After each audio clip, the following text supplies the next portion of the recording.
Good morning and welcome to day 14, 2 weeks in of this coronavirus diary, Geriatric 1944. Yes, I've actually been self-isolating for a month now because I got a heavy cold or flu, or I think COVID-19, a touch of, way back at the beginning of March, and immediately began self-isolating then. It all cleared up within a week or so. I had lots of liquid and ate lots of paracetamol. God bless paracetamol, by the way. But I have a feeling it probably was coronavirus. I'm only hoping that the testing comes through and I can prove to now be immune so life can go on as normal.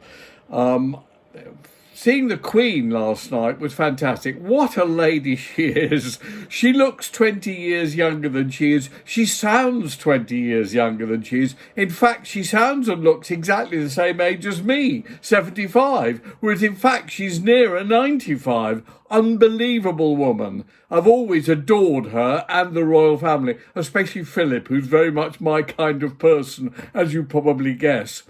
And best wishes to Boris. I do understand what he's probably going through. I was very nervous during my bout of flu or whatever that my breathing was going to start getting difficult, because that's when you're in trouble, I think. Fortunately, it never did. I suspect because I've never smoked. I think smokers are at great risk from coronavirus because I think the lungs are fairly permanently damaged by all that smoking, which I've always been totally against.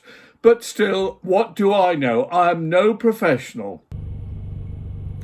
It's a gorgeous day in the sunshine in my little baby car with the roof down, cruising around London. Back to yesterday, which was a gorgeous day, I went out in baby car and I drove around, not disobeying any instructions. It was my one session per day of exercise combined with buying groceries and so on. So I could, as indeed I did, that night cook myself a king pho, which is like a Vietnamese version, or rather a king version of a Vietnamese classic. It's a wonderful chicken broth. I boil the bones of the chicken, and actually I added the bones of the veal chop to this, for about 48 hours until they turn to mush. And there you have a fantastic broth, to which I add noodles, chicken, mushrooms, potatoes, onions, carrots, and all sorts of herbs and extra stuff, and it is absolutely fabulous. Comfort food of its finest. But driving around London, which looks fabulous without people all over the place and cars and everything, I had an enjoyable 20 minutes and then came back and got on with life. A couple of points I want to make from yesterday's diary. I gather that the Swedes are actually doing a sort of Eurovision idea, as mine was. The problem I have with that is they seem to be completely devoting it to Sweden, including Swedish votes only and so on.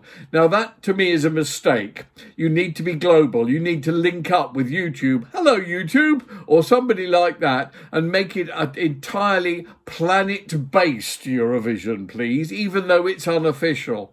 But secondly, the Swedes take this very seriously. A group we picked up for publishing years and years ago before Waterloo, not the battle, the hit, was ABBA. And we published ABBA for decades through my Boku publishing publishing company. I do know about Sweden and Eurovision, and I also know about Eurovision because I ran it for the BBC for 3 years in the late 90s, and we ended up winning with Katrina and the Waves. So I know about both things, and the Swedes, as opposed to us, where we just don't take it seriously at all, the Swedes take it incredibly seriously and regard it as virtually a cultural event. Now, it isn't. It's great fun, but it's not a cultural event. The huge hook for Eurovision is the voting and who is the winner. It's the contest level of it all. And I don't think the Swedes realise that. They're looking at it in an artistic point, from an artistic point of view. I think the crucial thing to remember is you must have the voting. You must have that in. But again, also looking at Sweden, which has been fascinating, Sweden, like South Korea and certain other places, hasn't gone down the route of total lockdown for coronavirus. And I have a feeling that we may find that their route, which has been sort of limited but intelligent common sense about the way to treat this trivial virus, which for most people, I'd say 99% of people who get it, is actually trivial. And I really think it's very important we'll see whether it's worked or not in those countries. It does seem to have worked wonderfully in South Korea, by the way, whether it actually means that fewer people die at the end of it. But talking about people dying, as I said the other day, for me, the great worry is people like people in prisons, the homeless, those people who are really super vulnerable, including, of course, the elderly and those with underlying health conditions like me. I'm diabetic. We are the vulnerable. Yes, we need to be totally protected and absolutely treated.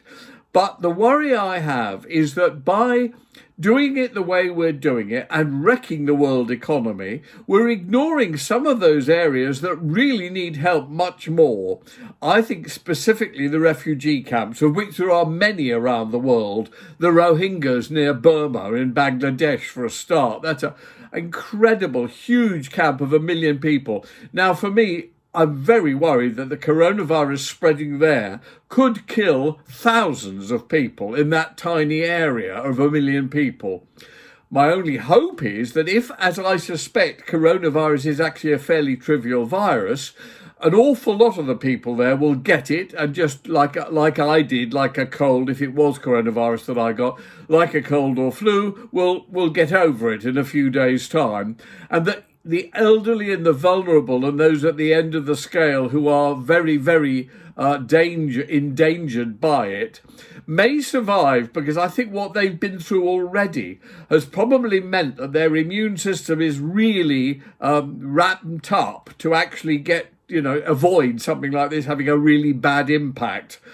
We shall see, but I do think the money saved, if the Swedish, South Korean and other way of dealing with it works, that all the huge quantities of money has been saved by doing it intelligently and sensibly, should be devoted in looking after those refugee camps, providing especially respirators and ventilators, especially these new ones they seem to be making that don't require oxygen, that just help the lungs make their own oxygen. And I think we should be flooding the camps with those to save millions of lives.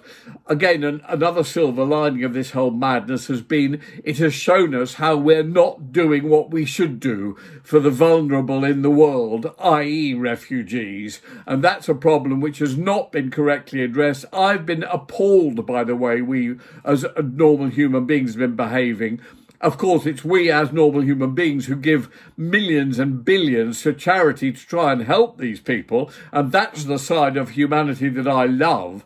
But there's also a huge chunk of humanity that actually, although they pretend to, they really don't care. They're very much the not in my backyard people. They're the ones who really are only concerned with people who live next door, or actually family and friends, or most important of all, us ourselves. And they're completely selfish and don't give a shit about people dying in Bangladesh.